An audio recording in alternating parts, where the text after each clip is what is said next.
La recherche du plaisir sensuel ou sexuel, on pourrait dire qu'elle est universelle. En tout cas, elle est commune à quasiment tout le règne animal. Pour les insectes, je ne sais pas. Mais on sait parfaitement que quasiment tous les animaux se masturbent, qu'un certain nombre d'animaux utilisent même des outils, comme les grands singes, mais même les porcs-épics. Les humains ne sont pas en reste, bien entendu, et depuis l'aube des temps, allant jusqu'à en faire des outils médicaux au XIXe siècle à destination des hystériques. La science-fiction a évidemment mis son grain de sel. Android et gynoïdes accompagnent les nôtres dans leur voyage au long cours. Les combinaisons de cybersex ou de stimulation pullulent. Les machines à orgasme se déclinent un peu partout. Le sexe est présent plus ou moins tabou dans de nombreux textes. Pour en parler, nous avons autour de nous Pierre-Henri Gouillon, ingénieur agronome, docteur en sciences, philosophe, généticien, biologiste, spécialisé de l'évolution, de la génétique, de l'écologie et de la biodiversité. Jeanne de Batz, auteur aussi bien pour les adultes que pour les jeunes, auteur de science-fiction et uniquement de science-fiction. Raphaël Granier de Cassagnac, auteur de science-fiction et chercheur en physique des particules. Et Claude Eken, auteur, critique, grand lecteur et un des plus grands érudits de la science-fiction. Je vais commencer par justement poser la question à Pierre-Henri sur cette recherche du plaisir chez les animaux et chez les hommes et l'évolution qui nous a amenés à ça.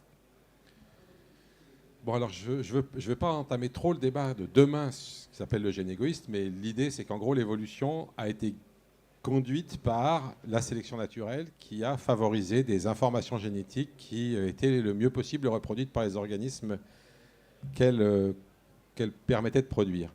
Et le résultat, excusez-moi, c'est compliqué à dire parce que l'information génétique en elle-même, c'est comme une recette de cuisine, elle ne fabrique rien, mais elle permet la production d'organismes et elle donne des indications sur la façon dont ces organismes seront constitués.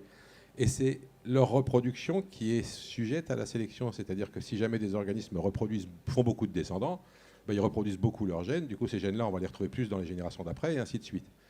Le résultat, c'est donc que nous sommes, en quelque sorte, on peut nous voir, en tout cas, et on pourra discuter éventuellement de diverses manières qu'on a de se rebeller contre ça, mais on peut être perçu comme des machines à reproduire nos gènes. Et comment ils font nos gènes pour nous faire ce qu'ils veulent? Eh ben, c'est pas compliqué. Ils ont inventé des centres du plaisir et des centres de la douleur. Et quand on fait ce qu'il faut pour eux, eh ben, ils nous donnent du plaisir. Et quand on fait ce qu'il ne faut pas, ils nous donnent de la douleur. À force, on finit par faire plutôt ce qu'ils veulent. Et parmi les choses qu'ils veulent, il y a le fait qu'on fasse des descendants. Et donc, une des manières simples de nous amener à faire des descendants, c'était de nous donner du plaisir quand on pratique le coït, disons, qui amène normalement à fabriquer des descendants. Alors évidemment, dans les populations actuelles, et je pense qu'on en reparlera après, mais ce n'est pas le sujet tout de suite, mais aujourd'hui, on est parfaitement capable de faire des descendants sans acte sexuel, et on est capable d'avoir un acte sexuel sans faire de descendants. Du coup, ces choses-là, ces cartes sont terriblement brouillées sur le plan évolutif. Mais disons que historiquement, depuis l'origine des animaux jusqu'à aujourd'hui, l'ensemble des animaux, y compris nous, eh ben, c'est en gros comme ça que ça a marché. C'est d'ailleurs très bien décrit dans le Zarathustra de Nietzsche. Il dit le ça dit au moi prend du plaisir, et le moi prend du plaisir et il recommence. Et voilà, quand le ça fait souffrir le moi, le moi arrête de faire ça parce que c'est pas bon. Donc ce guidage, je pense qu'il a été perçu par les philosophes avant d'être compris par les biologistes. En tout cas, il y a un guidage par le plaisir, et ce guidage, il est destiné à nous amener à survivre et à faire des descendants. Voilà. Je ne veux pas être trop long, donc je m'arrête là. Si tu veux. Claude Eken, est-ce que vous pourriez nous donner des exemples de sex toys, de machines à plaisir dans la science-fiction? Sans image, ça va être dommage. Ouais. Oui, je crois que c'est pas ce qui manque. Bon, tout le monde connaît au moins l'exemple. Alors, en science-fiction de bande dessinée, Barbarella, avec son robot Hector, elle le remercie de lui avoir donné du plaisir, et le robot disait « Je sais bien que mes élans ont quelque chose de mécanique ». Ensuite, évidemment, il y avait d'abord le sexe virtuel. Il y a toute cette virtualité qui permet aussi d'avoir des partenaires, et qui ont posé dès le départ beaucoup de questions, puisque est-ce que je suis en train de tromper mon conjoint lorsque je m'évade dans des univers virtuels? Il y avait une phrase très intéressante de David Brin dans une petite nouvelle qui s'appelle La vie naturelle, où chacun a une chambre pour virtualiser des choses, c'est-à-dire que le parquet se déforme pour donner la déclivité du terrain. On a bien sûr une combinaison qui permet de ressentir des effets de chaud, de froid, et ça permet d'aller dans des mondes entièrement virtuels. Le personnage principal est en train d'apprendre la vie préhistorique, tailler des silex et tout dans cet univers-là. Il a sauvé une fille qui s'appelle Cheville de Girafe, et laquelle est tellement reconnaissante qu'elle s'accroche à lui. Et il s'en trouve quand même très gêné. Ce qui était très intéressant là, c'est qu'il disait que la confusion avec le réel est notée par ce raccourci. Ce n'était qu'un logiciel, des morceaux d'illusion sur une puce de silicium, et puis je la connaissais à peine. C'est-à-dire que l'effet de réel est là. Alors, les sextoys en science-fiction, on en a depuis les années 70. Le robot serait bien sûr la réalisation ultime à partir du moment où le robot pourrait agir et interagir avec l'individu. D'ailleurs, dans l'un des derniers textes de Pierre Bordage, chez les Petites Bulles d'Univers, il a une gynoïde qui est là pour ça. Effectivement. Sheckley a beaucoup joué avec ça. Jusque même pour la recherche du partenaire dans le robot qui me ressemblait, la personne qui est tellement débordée par sa vie quotidienne envoie un robot aller faire la cour à une autre personne. Un robot évidemment complètement humanoïde. Le problème, c'est que le robot n'a fait la cour qu'à l'humanoïde de la personne désirée, et que finalement ce sont les deux robots qui partent de leur côté. Jeanne, tu voulais ajouter quelque chose? Alors, ce que disait Claude tout à l'heure sur la façon dont on se parlait de sexe, ça m'a rappelé une nouvelle de Varley qui doit bien dater des années 60-70, qui raconte l'histoire de deux protagonistes qui sont chacun dans un satellite, enfin dans un vaisseau, dont l'orbite est totalement divergente. Ils ne peuvent que se parler, ils ne peuvent pas se rejoindre. Et donc, ils se font l'amour par téléphone, enfin par radio, pendant des années, jusqu'au moment où il y a un accident et où il faut que l'un aille de l'autre côté pour sauver l'autre. Ce qui donne le problème de la réalisation du passage à l'acte. Et d'un autre côté, tu parlais des gynoïdes, Sarah. Dans l'anthologie des Utopiales de cette année, on a une nouvelle de Gérard Klein qui date de 1968, qui s'appelle Un gentleman, et qui raconte comment, à la suite de déboires sentimentaux difficilement supportables, un homme extrêmement bien élevé finit par se résoudre à acheter un gynoïde, je crois qu'il appelle ça aussi comme ça. Et il y a un souci lié à sa trop bonne éducation quant à l'usage de l'objet. Mais d'ailleurs, je voulais te poser la question à ce sujet. Les robots, les sexbots, pourrait-on dire, peuvent à ce moment-là remplacer les poupées gonflables. On voit d'ailleurs les real dolls japonaises dans ce sens. La machine est-elle là pour échapper au consentement d'une certaine manière? Alors ça me paraît évident dans la façon dont les robots, décrits dans la science-fiction pour les hommes, les robots femmes, apparaissent. Dans la dernière nouvelle de Paolo Bacigalupi, c'est exactement le problème qu'il y a, puisque Paolo décrit l'histoire d'un robot qui a tué son propriétaire, on va dire, parce que la façon dont il usait sexuellement d'elle, encore que, est-ce qu'on peut parler d'une aile lorsqu'on parle d'un objet en métal, finissait par l'insupporter. Et toute l'histoire de la nouvelle, c'est de savoir si on a affaire à un accident domestique dû à un objet défectueux ou à un meurtre. C'est une pure merveille.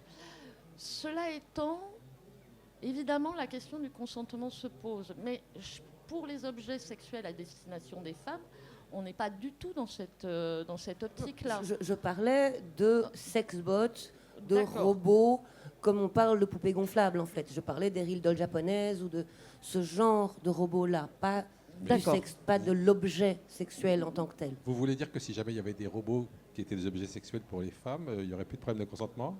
Non, je ne crois pas. Je ne crois pas parce que nous savons ce que c'est que le problème du consentement. Et je vais me C'est retourner. sexiste ce que je viens de dire, mais ça fait rien, j'assume. C'est intéressant. Je vais me retourner vers Pierre-Henri, mais parce qu'on va parler un tout petit peu d'éthique. On sait maintenant, dans tous les objets sexuels qui existent dans les sex shops, etc., il y a des choses assez bizarres. Par exemple, il existe des brebis gonflables. Est-ce que donc les sexbots rêvent-ils de moutons gonflables? On peut se le demander. N'est-ce pas à ce moment-là une porte ouverte à certaines dérives? La fin tabou sexuel, est-ce qu'on peut imaginer construire à ce moment-là des robots, des sexbots sous toutes sortes de formes? Ça arrive, hein. Il y a des poules qui se font violer, il y a même des voitures qui se font violer. Donc... Oula, bon, faut que je réponde à ça. Bon, alors moi, je refuse le terme de viol pour une voiture, je vous le dis tout de suite, parce que pour qu'il y ait viol, il faut qu'il y ait refus de consentement et que je ne vois pas ce que ça pourrait signifier qu'un consentement pour une voiture. Donc laissons tomber les voitures.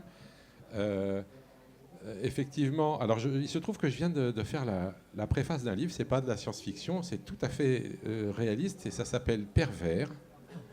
Et donc c'est un Américain qui se présente comme athée et homosexuel dans l'introduction de son livre et qui explique qu'il estime qu'il a beaucoup de chance parce qu'il est homosexuel mais il vit aujourd'hui et que s'il avait vécu il y a seulement 50 ans de plus ou au plus, eh ben, il aurait risqué des tas d'ennuis. Et du coup, il passe en revue toutes les perversions et il se pose la question qu'est-ce qui est dans les perversions considérées comme actuellement pas acceptables, quelles sont celles qui au fond devraient l'être? Alors il y a des tas d'exemples, il y en a qui sont pas ragoûtants du tout et je vais pas vous raconter tout ça, mais effectivement, la zoophilie, par exemple, la question se pose de savoir jusqu'à quel point c'est gênant. Alors ça peut être considéré comme de la maltraitance. Quand il s'agit d'une poule, je pense qu'effectivement, ça doit pouvoir. Quand il s'agit d'une vache, bon bref, ouais, j'ai une formation d'agronome et On voit. Et on m'a appris même à faire de la fécondation artificielle à des vaches. Je vous assure qu'on fait un fist fucking tout à fait remarquable pour faire ça. Donc je ne peux pas. Donc je peux vous dire que si jamais vous prenez ça pour de la maltraitance, il va falloir foutre en tôle tous les vétérinaires de la campagne française. Hein. Bon. Donc voilà. Et, effectivement, je pense qu'il y a plein de problèmes d'éthique. Et d'ailleurs, vous avez l'air de régler le problème très facilement avec les robots, très facilement avec les robots. Je pense qu'effectivement, la question de savoir à quel moment il y a de la souffrance, c'est un problème très compliqué. Et au fond, on peut être d'accord globalement sur le fait que on peut discuter de quelles sont les perversions qui sont acceptables ou pas, mais celles qui font souffrir quelqu'un sans aucun consentement, ça n'a pas de raison d'être autorisé. Bon, je pense qu'on peut être d'accord là-dessus. Quant à s'agissant d'un robot... Même sous forme de robot? Alors la question, voilà, c'est de savoir comment on va pouvoir définir la souffrance d'un robot. C'est là que ça devient compliqué. Je pense qu'on pourrait imaginer, excuse-moi, je suis juste là, des programmes qui fassent qu'un robot souffre effectivement. On pourrait programmer un robot pour qu'il puisse souffrir. On pourrait mettre en place des centres du plaisir et des centres de la douleur dans l'équipement d'un robot.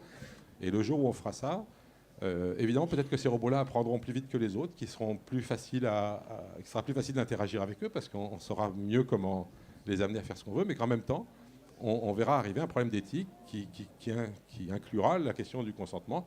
Et je suis désolé de contredire mes deux voisines qui sont... Peut-être qu'on a un problème de genre, là, mais moi, je pense qu'on pourrait aussi imaginer qu'il y ait des problèmes de consentement pour un robot homme qui serait utilisé par une femme. Il n'y a pas de raison. C'est tout à fait possible. Non, mais c'est tout à fait probable. Mais attends, juste une toute petite chose. Ce que je voulais dire, c'est que donc on parle de perversion. On peut parler de zoophilie ou de pédophilie.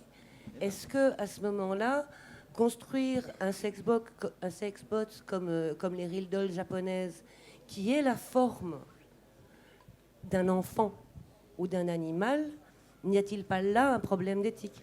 Alors c'est une discussion qu'il y a d'ailleurs dans le bouquin sur Pervers, parce que la question se pose pareil avec les sites, certains sites d'ailleurs, ceux qui ne font pas des photos de vrais enfants, mais des photos de jeunes déguisés en enfants. Ce qu'on ne sait pas, et je pense qu'actuellement on n'a pas la réponse, c'est est-ce que le fait que des gens qui ont des tendances pédophiles puissent vivre ce genre de choses, du coup ça leur permet de les exprimer et de ne pas les vivre en réalité avec des jeunes, et auquel cas ça serait quand même un résultat plutôt positif, ou au contraire est-ce que ça banalise la chose et que du coup ça rend encore plus probable le fait que des enfants se fassent violer. Je pense qu'à l'heure actuelle on n'a pas la réponse à ces questions et du coup je la laisse ouverte pour ce qui me concerne. Ouais, peut-être l'avantage, si ça devient avec des robots, c'est qu'aujourd'hui, l'exutoire éventuel passe par l'industrie du porno, où là, il y a des acteurs. Donc là, pour le coup, il y a des gens, des vrais gens, non consentants, enfants, animaux. Enfin, pour les animaux, on peut se poser la question, mais pour les enfants, on ne peut pas se poser la question. C'est clair que c'est une atrocité.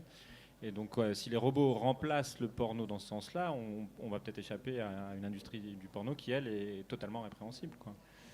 Il y a quand même, et comme indice potentiel de réponse à ce que tu viens de dire, le fait qu'on s'est aperçu que les pratiques pornographiques montrées dans les films avaient tendance à envahir la vie privée. Alors, si c'est bien le cas, dans ce cas, un robot en forme d'enfant, ça pourrait bien être un pouce au crime. Personnellement, comme ça, à froid, une image, un objet, même si ça n'est pas un fantasmatique autorisé, ça ne me gêne personnellement pas, puisqu'il n'y a pas de souffrance. Mais si, effectivement, on arrive à prouver que ça va envahir de la même façon que les pratiques porno envahissent le privé, là, il y aura un vrai problème. Mais les pratiques porno en question, pour le moment, je crois que c'est des pratiques qui sont librement consenties par les deux partenaires, donc c'est pas tout à fait la même chose. On parle aussi de snuff ça peut movies être et de... Lorsque, chez des jeunes, très jeunes, on passe directement à ce genre de pratiques qui sont des pratiques matures et adultes, moi j'ai quand même un problème avec ça parce que le sexe, comme toute pratique humaine, s'apprend. Ça n'est pas quelque chose qui est inné, qui nous arrive directement. Même l'orgasme, on ne sait pas le ressentir directement comme ça, par miracle. Ne croyez pas ce qu'on vous dit dans les livres, hein. La pure jeune fille vierge renversée par l'orgasme la première fois, ça n'existe pas. Juste pas. Donc, c'est quelque chose qui s'apprend. Alors, je n'arrive pas à imaginer que les pratiques extrêmement matures de la pornographie puissent être sainement vécues par des adolescents. Voilà. Mais là, même consentants, je veux bien dire. sûr. On tombe dans la question de l'éducation. Il faut d'abord commencer par une éducation voilà. et ensuite... Alors, il y a justement, dans les pays anglo-saxons, il y a Alors là, déjà on n'est des pas très doué, associations féministes et philosophiques qui essayent de militer préventivement contre la fabrication des sex-bots parce que, justement, ça perturbe le développement affectif des adolescents. Donc déjà, il y a des associations qui militent contre ça. Et je signale aussi qu'au Japon, lorsqu'on achète un pépère dans une boutique SoftBank, il y a un contrat de vente qui stipule que ce petit robot ne doit pas être utilisé à des fins sexuelles. Ça, c'est déjà aujourd'hui. Tu voulais dire quelque chose Pierre, tu voulais dire quelque chose Tu voulais pas dire quelque chose? Non, je veux juste dire, effectivement, l'éducation, enfin, moi, vous employez ce mot, je le trouve intéressant par rapport à ce qu'on est en train de discuter. L'éducation au plaisir sexuel et à l'orgasme, actuellement, on ne sait pas le faire et on s'en remet à l'expérience individuelle strictement. Donc, d'autant plus que la plupart du temps, quand un parent va parler de sexe avec son enfant, il va parler de procréation. Il va rarement parler de désir, de plaisir et de consentement. Je pense que ça change. Malheureusement. Ça change. Ouais, vas-y. Enfin, Non, mais je pense que ça change, ça, je pense, avec la vision que la société dans son ensemble a du sexe et évolue très vite. On est passé effectivement du sexe procréateur au sexe pornographique en passant par une zone sans doute sympathique au milieu. Et je pense que les gens qui étaient enfants et qui ont grandi dans le sexe pornographique vont parler différemment du sexe à leurs propres enfants que nos parents nous en ont parlé. Hein. Mais enfin, d'ailleurs, il y a une anthropologue qui s'appelle Marika Moisseyev qui fait des conférences très amusantes sur ce sujet, en montrant justement à quel point notre société a une particularité par rapport à toutes les autres cultures qu'on connaît. C'est que justement, dans notre société, le sexe n'est plus vu comme un moyen de faire des enfants. Et ça, je peux vous dire que c'est vrai. Il n'y a pas longtemps, moi, j'organise des rencontres entre sciences et jeunes régulièrement pour le CNRS. Et encore récemment, on a fait un truc sur sexe et amour. Et on discutait avec les jeunes, on leur demande qu'est-ce que c'est que le sexe d'après vous, etc. La discussion a commencé à durer 1 heure, parce que c'est des ateliers de 4 heures. Et au bout d'1 heure, je leur ai fait remarquer que depuis le début, ils parlaient de sexe et que pas un seul avait parlé du fait que le sexe amenait à faire des descendants.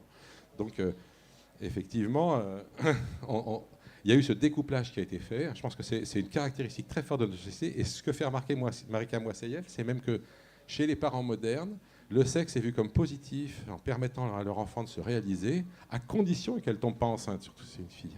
Hein. Et donc, c'est justement au contraire la procréation qui est devenue l'aspect négatif du sexe. Et elle prend l'exemple, alors vous savez, les anthropologues, ça aime bien prendre des mythes comme exemple de ce qu'ils racontent. Et elle prend l'exemple de Alien dans ses conférences. Et elle montre à quel point dans Alien, la procréation, c'est un truc affreux, hein, les trucs qui sortent en déchirant la personne de départ, alors que le sexe, c'est plutôt agréable et sympathique. Voilà, donc je pense qu'effectivement, ces choses-là sont en train de beaucoup changer. En effet, j'ai participé en 2000 à une anthologie de textes d'amour et de sexe écrits par des femmes. Et sur toute une anthologie où il y avait 17 auteurs, il y a eu un texte qui parlait d'enfants et 2 textes qui parlaient d'amour. Tous les autres ne parlaient que des textes de sexe. cul, quoi. Voilà. Raphaël Granier de Cassagnac. Il existe déjà aujourd'hui des dildos connectés. Le cyberpunk est bourré de combinaisons de stimulation, etc., etc. Est-ce qu'on a affaire à un jeu de rôle cyberpunk, un truc solitaire, ou simplement une manière de faire l'amour à distance? Je vais y revenir à ta question, mais tout à l'heure, tu parlais de consentement, et je pense on va parler de la même chose. Tout de suite, moi, j'ai pensé le moment, à un moment, hein, les machines, et c'est peut-être déjà un petit peu arrivé, les machines vont être suffisamment sophistiquées pour que des humains deviennent amoureux d'elles, en quelque sorte. Et je pense qu'il y a certains, disons malades mentaux, mais je ne suis même pas sûr que ce soit approprié, qui ont déjà eu des choses comme ça avec des poupées gonflables de base. Qui ont dérivé. Alors le téléphone, c'est moins sexuel, mais tu as raison, on est complètement dépendant de nos téléphones. Et donc je pense que bientôt, il y aura sans doute des sextoys pour lesquels notre propre notion à nous, hein, pas au sextoy évidemment, qui n'est pas, pour moi pas consentant, enfin qui n'a pas de consentement du tout, mais nous, on sera, je pense, dominés par des produits sans doute commerciaux, de type sextoy, et on sera peut-être plus consentant, on les consommera peut-être de manière complètement dominée par la publicité, par le système et tout ça. Et ça, c'est une hypothèse qui est en science-fiction, donc en allant encore plus loin, et commence. Alors peut-être tu me contrediras, je ne sais pas si ça a été exploré il y a longtemps, mais c'est pas mal exploré en ce moment.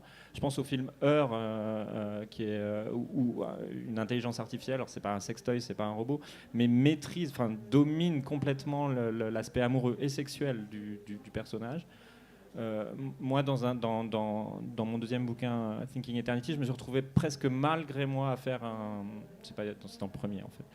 Presque malgré moi à mettre une situation comme ça en jeu où une intelligence artificielle de très haut niveau s'amuse avec des humains. Alors pour revenir à ta question précédente, oui, il y a du jeu, évidemment qu'il y a du jeu. Je pense que dans toutes les pratiques de jeu de rôle et des choses comme ça, on peut développer des sentiments à distance. Après, ça dépend vraiment des gens. Hein. Pour moi, c'est pas fondamentalement. Enfin, le mode de communication est fondamentalement différent de la vie charnelle, on va dire, des rapports charnels, mais il peut s'y développer des choses très similaires. Pour moi, il y a des gens qui tombent vraiment profondément amoureux dans ce qui est aujourd'hui dans le monde cyber, on va dire, donc dans les jeux multiplayer. J'en suis persuadé de ça. Je suis sûr qu'il y a des gens qui. Ce qui est curieux dans ce genre de questions et d'attitudes, c'est qu'au départ, si on va développer des robots sexuels, des sexbots, tout ce que l'on veut, c'est à propos de la question du consentement. Il n'y a pas le consentement de l'autre et on se passe de son consentement à travers une mécanique. Et que finalement, on n'avait jamais interrogé son propre consentement et tout d'un coup, c'est la mécanique qui nous l'interroge. Là, c'est un boomerang. Hein. Je voudrais dire que je trouve qu'il y a quand même, encore une fois, sur ce plan-là, Aldous Huxley était incroyablement précurseur parce que la description qu'il fait de ce film sensoriel dans lequel on fait l'amour sur la moquette et on sent chaque poil de la moquette, hein, si je me souviens bien, ça, c'est quand même écrit dans les années 1930. Hein. Et il faut dire, il était le petit-fils d'un ami de Darwin et le frère d'un des plus grands évolutionnistes de son époque. Mais n'empêche que il était dans un milieu très scientifique et il a fait une science-fiction incroyablement contemporaine. Je trouve que sur ce plan-là, c'est intéressant de voir. Voilà. Et là, on parle en fait de sexe sans contact physique. parce que même avec une combinaison de stimulation, il n'y a pas de contact physique, ce sont des impulsions électriques essentiellement. Il n'y a pas de contact charnel. Il y a un contact physique, mécanique, mais pas. Je pense qu'on pourrait même se passer de contact physique grâce à des stimulations qui travailleraient directement sur les neurones. Un jour ou l'autre, on sera probablement capable, simplement avec un casque sur la tête, de vous faire vivre tout ce qu'on voudra. Et je ne suis pas très rassuré sur ce qui se passe. Moi, je ne suis pas très inquiète. Et puis, le côté domination par l'IA, par le sextoy, etc., on pourrait le renverser. On pourrait voir ça comme une façon de s'autonomiser par rapport à la dépendance à l'autre, qui parfois peut être extrêmement lourde, notamment dans un monde où les genres ne sont pas totalement à égalité, où la sexualité, notamment féminine, est liée traditionnellement à un engagement affectif dont on exige d'elle. Or, du coup, l'usage du sexbot, l'usage de l'autre qui ne consent pas, qui n'est pas un partenaire, peut être aussi une forme de libération. En parlant de ça et en parlant de ce que disait Raphaël, il y a une nouvelle de Thomas Gunzik, assez extraordinaire, qui s'appelle La Vache, où il y a une modification génétique et un agronome généticien fabrique des vaches sous forme humaine. Et il confie une de ces vaches sous forme humaine à un de ses amis. Et au bout d'un moment, elle se balade toute nue tout le temps. Il fait l'amour avec elle. Et c'est le drame. Ça fait le Minotaure. Parce que, pour lui, c'est un viol. Pour lui, il a violé la vache. Et ça commence à devenir terriblement douloureux pour lui. Donc, là se pose justement la question du consentement. Donc c'est un esprit de vache dans un corps de femme, c'est ça? Oui. Ça ressemble pas au sous-être dans Cordwainer Smith, ça? Un petit peu, oui. Ils ont le même usage, il me semble, aussi. Hein. Mais d'ailleurs, Jeanne, des machines... À propos de vaches, Jeanne. Non, pas de vaches, pas de vaches. Donc, au 19e siècle, on avait des machines à plaisir pour soigner les hystériques. Oui. Aujourd'hui, Je voudrais juste dire un mot, parce qu'on avait des machines comme ça, mais ce n'était pas la majorité. Non, Celles au qui étaient contraire. considérées comme avec des tendances sexuelles trop fortes, on leur excisait le clitoris. En France, y compris au début du XXe siècle. Ce n'est pas un truc ultra ancien. Donc la clitoridectomie, ça vous apparaît comme un machin religieux loin. Ben non, ça se faisait ici pour les femmes considérées comme hystériques parce qu'elles aimaient faire l'amour. Aujourd'hui, on peut trouver des jouets sexuels connectés comme des boules de geisha pour muscler le périnée, par exemple. Le sextoy au service de la santé, soigné par l'orgasme. Ah, ça, je peux en parler. Alors, Raconte. oui, ça va être une grande confession très discrète. Voilà, je suis... On est entre nous. Ouais, je suis fibromyalgique. C'est-à-dire que mon corps m'envoie des signaux de douleur permanents pour tout le temps. Je ne suis pas une grande fibromyalgique, c'est-à-dire que mon handicap invisible me permet une vie quotidienne à peu près normale, sauf dans certains cas. Et l'une des choses que m'avait dites mon généraliste à une époque, c'était la meilleure chose que je pourrais vous prescrire, c'est une vie sexuelle. De tous les médicaments connus pour soigner la douleur, l'orgasme est encore le meilleur. Et je dois vous avouer qu'elle a raison. Je voudrais juste savoir si la vie sexuelle c'était avec lui ou. Non, d'abord c'était une elle, une mère, et c'est L'un n'empêche pas toujours une elle, ce qui ne gâte rien, hein, n'est-ce pas? Et par ailleurs, ça m'aurait pas gêné, c'est une femme admirable. Malheureusement, elle en aime une autre, et moi j'en aime un autre. Donc tout va bien. Nous sommes toutes les deux d'accord.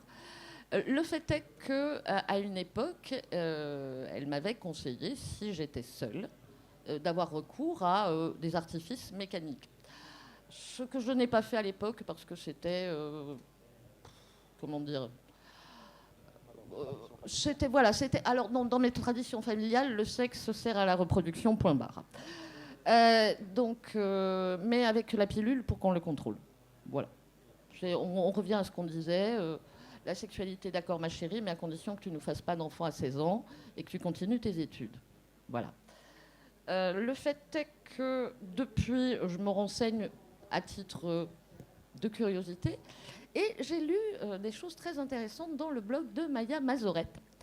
Et je vais vous montrer quelque chose que j'ai trouvé dans le blog de Maya Mazorette. Les filles, c'est juste l'objet sexuel ultime pour nous. Attendez. C'est très joli, n'est-ce pas, hein? On peut le mettre dans le sac à main, Et ça dans ne la s'utilise pas dans le valise. sens que tout le monde pense. Il n'y a pas de fil, on n'est pas obligé de l'accrocher, donc c'est merveilleux. Alors, ça ne vibre pas directement sur le clitoris, ça envoie des impulsions, alors qu'ils peuvent être celles de l'eau ou celles de l'air. Je crois que je n'ai jamais vu un truc aussi extraordinaire que ça. Il paraît... C'est pas pour toi. Je suis pas sûr, mais On peut essayer. Ou alors voilà, c'est le sextoy ultime pour l'instant. C'est le summum de... Depuis combien de temps on est sorti des cavernes? Voilà, notre civilisation est arrivée à ça. Le néolithique, c'est 10. On va dire que le néolithique, c'est 10 000 ans. Voilà, donc ça marche sous l'eau, ça marche dans l'air. On peut l'emporter dans son sac à main, dans l'avion. C'est sur secteur pour se recharger, c'est juste faramineux. Cela étant, ça peut être utilisé effectivement comme... Oui, alors je vous explique comment ça marche. Allez. on peut faire ça après si tu veux. Alors, vous voyez, on appuie là. Alors, on appuie là, et donc... Ils sont là.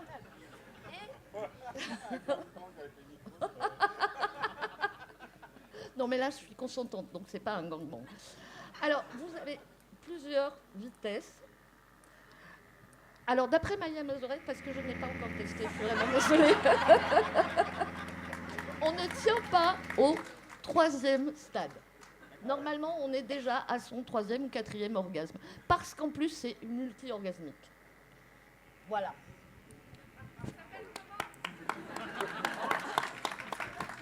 Alors, attends. Alors, c'est le Satisfyer. Ouais, Oh I can't get satisfaction. Voilà. I can Claude. get no.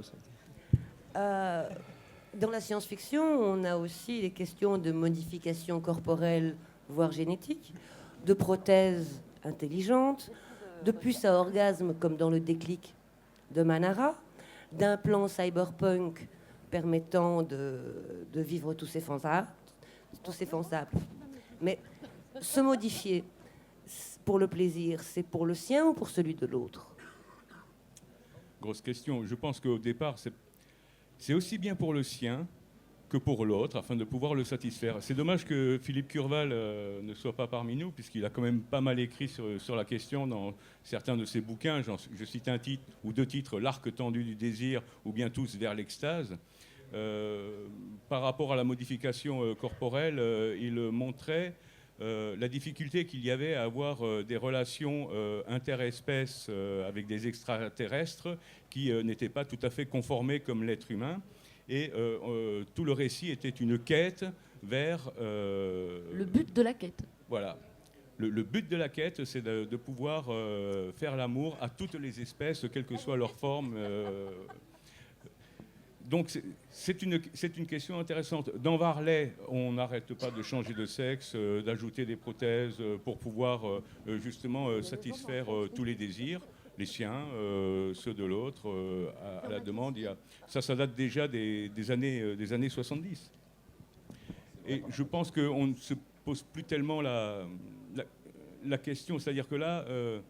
c'est les genres qui explosent. Il n'y a plus vraiment de genre. Il y a une altérité complète et puis une rencontre de l'autre, toujours à travers le sexe. Je signale quand même que chez Curval, la question était éminemment politique. Il y a toujours une répression sur le sexe qui permet de se libérer et que le politique va essayer d'empêcher. La preuve, on dit toujours « faites l'amour par la guerre ». Oui, c'est vrai que on n'a pas de chance, nous les humains, quand même, hein, parce que justement, on est coincés avec nos deux sexes biologiques qui, pour faire des enfants, sont encore à peu près obligatoires. Pour faire l'amour, on peut avoir beaucoup plus de choix que ça, mais enfin, c'est vrai que dans la nature, il y a quand même plein de choses qui sont bien plus rigolotes que ça, hein. Enfin, ça peut paraître plus rigolo a priori, mais ça ne l'est pas toujours, en fait, hein. Donc, il y a un bouquin que je peux vous conseiller qui s'appelle Comme les bêtes, qui est paru chez Flammarion et qui décrit l'incroyable diversité des comportements et des organes sexuels chez les animaux. Il y a tout, il y a des dispositifs anti-viol, par exemple chez les canards, il y a des femelles qui ont le vagin en tire-bouchon, dans le sens inverse du tire-bouchon du pénis du mâle, de manière à ce qu'il faille absolument qu'elle soit très très détendue pour que ça marche, sinon c'est impossible. J'aimerais pas être une chatte, par exemple. Voilà, il y a des escargots qui sont hermaphrodites, alors donc ça pourrait être sympathique, hein, ils échangent, quoi, et voilà. Mais en réalité, quand ils s'accouplent, ils envoient un dard, mais un dard, c'est vraiment une flèche, quoi, qui transperce la peau de l'autre, et puis il la tire comme ça, il le coince. Et quand il vise mal, des fois, ça peut passer à travers la tête de l'autre. Il y a des photos incroyables d'escargots avec le dard du partenaire qui lui a traversé la tête derrière. Enfin, bref. Ils sont allés prendre de l'inspiration sur YouPorn pour ça. Voilà. Donc je peux vous dire qu'effectivement, dans le monde animal, on trouve absolument de tout, hein, et que c'est bien plus varié que tout ce qu'on est capable d'inventer nous-mêmes, en tout cas. En tout cas, chez les bonobos, lorsque un individu est stressé, on va lui apporter satisfaction afin qu'il cesse d'être agressif. Ouais, mais on ne lui là- donne pas son consentement, hein. Mais pas sans son consentement, justement, sinon ça marche pas. Mais le truc, on parlait de sexe et de politique, de répression du sexe par le politique. Évidemment, si vous vous mettez tous à baiser, vous cesserez d'être productifs, les mecs. Alors, quand je dis les mecs, l'humanité. Donc, non, le sexe n'est pas quelque chose qu'on ne peut laisser sans contrôle dans les sociétés, forcément. Ce qui explique pourquoi on a recours après à des artifices tels celui-là qui est quand même extraordinaire, mais bon. On a compris. Voilà, non mais c'est au cas où. J'aime bien. Je suis prof, j'ai tendance à la répétition. Je pense que c'est l'essence de la pédagogie. Donc, lorsqu'on en arrive là, c'est que on veut empêcher qu'on aille au-delà de la sublimation. Et la sublimation, ça peut être la guerre, ça peut être produire des objets, d'autres machines qui ne servent hélas pas au sexe. Ça peut être produire des livres, de l'art. Mon compagnon a l'habitude de dire « on ne baisse pas le modèle avant d'avoir pris la photo ». Et voilà. Mais est-ce qu'à ce moment-là, installer un love booth, donc, comme dans certains films, à côté de la machine à café dans les entreprises, est-ce que ce ne serait pas une bonne idée? Je ne suis pas sûre que ça améliorerait la productivité, tu vois. Par contre, ça pourrait peut-être faire baisser le stress. Voilà. Ça, c'est pas le Ça, but des patrons. Mais Jeanne, c'est pas si important que ça, la productivité. Ah mais ça, je suis d'accord avec toi. Mais dans un monde capitaliste, dans un monde répressif, c'est la productivité qui compte et pas le bonheur des citoyens. Alors effectivement, si on est dans une optique différente, là, on peut voir. Mais voyons. Let's be. Alors, je voudrais vous dire que, comme je travaille sur l'évolution, moi, hein, j'essaie d'étudier l'évolution, et c'est assez difficile. En fait, quand on me demande ce que c'est que d'étudier l'évolution, je dis, on essaye de prédire le passé, parce que c'est déjà pas mal, hein, et on n'y arrive déjà pas, vous voyez. C'est-à-dire que si jamais je me place au secondaire, j'ai bien du mal à imaginer que tous les dinosaures vont s'éteindre, sauf ceux qui sont des oiseaux, et des choses comme ça. Et donc, mais ça n'empêche pas que les gens me demandent, mais alors comment vous croyez que l'espèce humaine va évoluer? Et alors, ça, c'est une question, j'en ai aucune idée. Mais ce que je sais qui ne marche pas, c'est ce qu'on croyait au 19e siècle, que si jamais on utilise beaucoup un organe, il grossit, puis si on n'utilise pas un autre, il rapetisse. Ça, c'est pas vrai, c'est pas comme ça que ça marche, hein, je vous préviens. La sélection naturelle, c'est... Vous voyez, donc les gens qui pensent que parce qu'on réfléchit vachement, on va avoir des têtes de plus en plus grosses, et parce qu'on travaille de moins en moins, on a des mains de plus en plus petites, c'est pas comme ça que ça marche. Je suis pas sûre de voir où tu vas là. Pour que la tête soit de plus en plus grosse, je te laisse fantasmer, Jeanne. Donc, pour que la tête soit de plus en plus grosse, il faudrait que ceux qui ont des grosses têtes fassent plus d'enfants que les autres. Et à l'heure actuelle, on n'a pas conscientisé ça, et pas non plus avec la taille du reste. Mais, désolé. Mais en revanche, j'ai cherché quelque chose de pédagogique sur ce plan-là, et je me suis rendu compte que le truc le plus pédagogique que je pouvais trouver, c'était justement d'essayer d'imaginer qu'est-ce que ça va changer en termes de sélection sur les humains, qu'on ait déconnecté la sexualité et la reproduction. Parce que ça change les règles du jeu sur le plan de la sélection. Au fond, aujourd'hui, jusqu'au XXe siècle, quelqu'un, que ce soit un homme ou une femme, qui avait un fort désir sexuel, avait plus de chances de faire des enfants que quelqu'un qui n'avait pas de désir sexuel. Donc la sélection favorisait le désir sexuel. Depuis la contraception, désir sexuel ou pas, ça ne change plus rien sur votre nombre d'enfants. Donc on ne sélectionne plus le désir sexuel. En revanche, ce qui est très fortement sélectionné aujourd'hui, c'est le désir d'enfant. Si des gens ressentent profondément qu'ils veulent absolument des enfants, ils en auront plus que ceux qui ne ressentent pas du tout ça. Donc en réalité, on a changé la règle du jeu. On ne sélectionne plus le désir sexuel, on sélectionne le désir d'enfant. Ce qui, normalement, dans les fonctionnements habituels de l'évolution, devrait faire que le désir sexuel devrait diminuer chez nos descendants, si le système reste comme ça suffisamment longtemps, et qu'en revanche, le désir d'enfant devrait augmenter. Et donc, si jamais notre société ne changeait pas et était capable de se maintenir longtemps, ce à quoi je ne crois pas, hein, eh bien, normalement, si vous revenez dans quelques milliers d'années, vous trouverez des gens qui n'ont quasiment plus aucun désir sexuel, mais qui veulent absolument des enfants. Mais ils mangent peut-être le diktat du commercial qui va fabriquer des machines et qui vont essayer de nous influencer vers ça, mais ça sera simplement le côté mais marchandage. si jamais nos pulsions ne sont plus les mêmes, les systèmes commerciaux, Oui, ils iront chercher autre chose. voilà. Peut-être Mais- qu'ils fabriqueront des robots bébés, je ne sais pas moi. Mais sociologiquement, ça pose un certain problème parce que la plupart du temps, les femmes et les hommes qui ne souhaitent pas d'enfants sont des gens éduqués, sont des gens qui font partie d'une espèce d'élite intellectuelle. Alors que ceux qui ont un fort désir d'enfant font plutôt partie des défavorisés dans la société. Donc, je ne suis pas sûr que Bayrou serait très content de vous entendre, mais bon. Pour rebondir sur ce que tu viens de dire, c'est vrai, il y a le film Idiocratie qui explore cette possibilité-là, où effectivement il y a de plus en plus de cons parce que les gens intelligents ne se reproduisent pas. Et dans 500 ans, je crois que c'est 500 ans.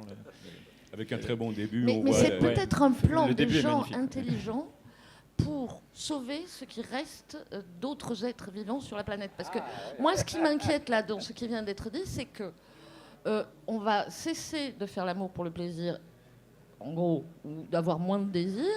Pour faire plus d'enfants, on est déjà 7 milliards. On est juste une peste à la surface de la planète. Ça m'inquiète beaucoup quand même. Hein. Non, mais je crois que dans ce que tu disais, ça c'est vrai si on vivait tout nu dans la jungle, quoi. Mais on vit dans. C'est vrai, même comme ça. Non, Simplement, je suis d'accord avec toi, il faudrait que notre société dure assez longtemps. Moi, je ne crois pas. mais Hein. très longtemps. Hein. Parce qu'il faut intégrer le facteur économique, enfin tout ce qui est tout notre environnement. Aujourd'hui, un enfant, ça coûte aussi cher, donc on n'en a pas très envie. Ça a toujours Non, coûté très cher. Non, c'est pas vrai ça.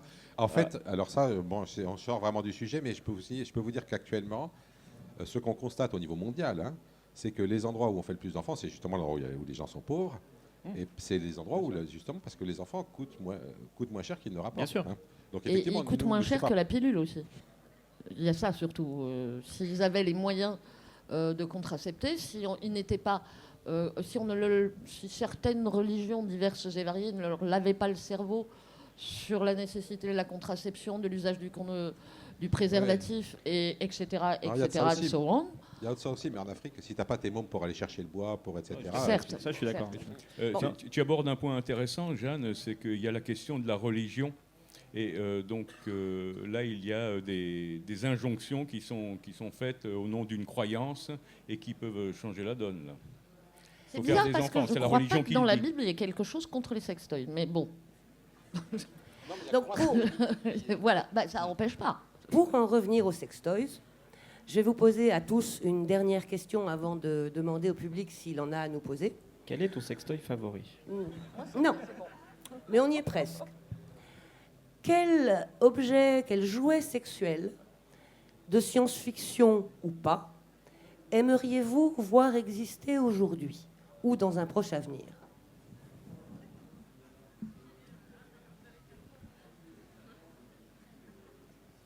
Je On crois avait que je une leur ai casserole pour posé réfléchir. une colle. Il y a tellement de choses. En fait, moi, j'ai pas envie d'objets sexuels. Moi, j'ai envie de sujets sexuels, ce qui n'est pas du tout la même chose. Et mon compagnon est mon sujet sexuel. Alors maintenant, mon corps, mon choix, je serais d'accord pour que quiconque trouve sextoy à son pied, si j'ose dire. Voilà. Alors, le robot en forme de femme ou en forme de ce qu'on voudra, d'éléphant, de galipette à pédales, enfin ce qu'on veut. Pourquoi pas? Ce qui me gêne un petit peu, effectivement, c'est quand on arrive sur les questions éthiques, des formes qui vont effectivement évoquer des êtres qui pourraient avoir besoin de donner un consentement, et on revient à ce qu'on disait au départ. C'est toute la question est de quelle façon est-ce que ça va contaminer notre comportement vis-à-vis des êtres vivants. Moi, j'ai trouvé pour moi. C'est la machine qui permettrait d'expérimenter la sexualité de l'autre genre, c'est-à-dire de ressentir, en effet. Alors là, je suis d'accord. de ressentir ce que l'autre genre ressent. Désolé, je ne sais pas comment la faire. Il n'y a rien à dire après ça. Moi, justement, effectivement, je suis d'accord avec l'aspect sujet et avec l'aspect... Moi, j'allais dire, je ne peux pas dire quel est le sextoy que j'aimerais employer avec ma partenaire, puisqu'il faut que c'est elle qui pourrait le dire. Mais c'est pas moi. Voilà. Je suis tout à fait d'accord avec Raphaël. J'avais d'ailleurs déjà écrit une nouvelle sur le sujet, sur le mode un petit peu destructeur, puisque comme l'autre ressentait en même temps les sensations, on allait vers un apex qui finalement commençait par être destructeur parce qu'il n'y avait plus moyen de s'arrêter, quoi. Et avant de vous passer la parole, je voulais juste dire que, en fait, le fantasme ultime en SF, celui que les lecteurs et les auteurs de SF ont le plus écrit et lu, c'est l'antigravité. C'est l'amour dans le vide, l'amour sans gravité, en apesanteur. Et ça, il n'y a pas besoin de jouets. Oui, mais c'est pas possible. Oui, Non, moi je ne je sens pas. paraît que Je ça sens pas marche cette pas, ouais. histoire. C'est vraiment C'est un vérifié que peu ça comme marche l'amour pas. dans la baignoire. J'en ai- C'est Ouais. dans la Non, mais mer. je sais que c'est impossible et je Ouais. sais pourquoi c'est Ouais. impossible. Mais bon, Non, mais nous vivons... beaucoup de gens ne le savent pas. Ouais. ouais. Mais nous sommes quand même dans un Enfin, univers orgasmique, puisque si on parle de succession, de Big Bang et de Big Crunch, Oui, bien sûr. on est dans un orgasme permanent. Mais en effet, le problème, c'est la poussée. Souvent, oui. En apesanteur. Et le contrôle des mouvements. Écoute, il semble que ce soit vrai, j'en ai parlé avec un astronaute il y a 2 semaines. Enfin, je suis pas sûr qu'on ait suffisamment d'expérience pour être sûr que c'est pas possible. Moi, mais bon. Ah, Non, mais moi, c'est il quand même paraît dramatique. que... Non, mais vraisemblablement. Après, le corps humain C'est pas sûr que ça s'adaptera soit déjà peut-être s'il grandit longtemps en apesanteur, mais aujourd'hui, les astronautes, ils peuvent pas. Le cœur suit pas, quoi. Je propose qu'on envoie une lettre de protestation à Chris Hadfield, qui nous a montré des tas de choses qui étaient possibles en apesanteur, mais pas celle-là. Pourtant, chanter une chanson de David Bowie et baiser, c'est quand même beaucoup plus facile de baiser. Je suis désolée. on a vu des photos de femmes cosmonautes en nuisette dans la Station spatiale européenne. Donc, on peut se poser des questions sur ce qu'ils y ont fait. Et moi, ça m'intéresse vachement parce que c'est un thème central du roman que je suis en train d'écrire. Donc, si quelqu'un a des éléments là-dessus, concrets. Voilà. L'une des plus belles scènes, d'ailleurs, sans gravité, c'est dans Le Printemps russe de Norman Spinrad. Merci, Sarah.